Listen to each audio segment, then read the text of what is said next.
చాలామంది అనుకుంటా ఉంటాం. మనం ఈరోజు బతుకుతున్నామంటే మనం తీసుకునే హెల్తీ ఫుడ్ వల్ల అండ్ మన దగ్గర ఉన్న డబ్బుల వల్ల అండ్ దెన్ మనం తీసుకునే టాబ్లెట్స్ వల్ల అని అనుకుంటా ఉంటాం గదా! సో, నేను మీకు ఒక ఎగ్జాంపుల్ చెప్తానండి. ఒక రిచ్ పర్సన్ ఉన్నాడనమాట. ఆయన బైక్ మీద వెళ్తూ ఉన్నాడు. అండ్ దెన్ ఇంకో అతనున్నాడు. సో, ఆయన చాలా అంటే చాలా హెల్త్ కాన్షియస్ అనమాట. ఆయన తినే food very very healthy food and very very good tablets ఆయన తీసుకుంటాడు. అండ్ ఇంకో పర్సన్ ఉన్నాడు. ఆయన చాలా పూర్ అంటే 2 డేస్ నుంచి ఫుడ్ కూడా ఆయనకి దొరకదు. దొరకడం కష్టం. ఆయన తినకుండా ఉన్నాడనమాట.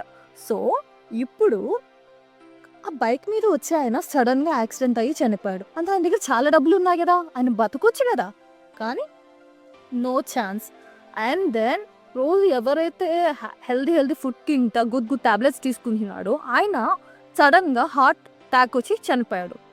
మరి ఆయన తినే ఫుడ్ ఆయనని బతికిచ్చిందా?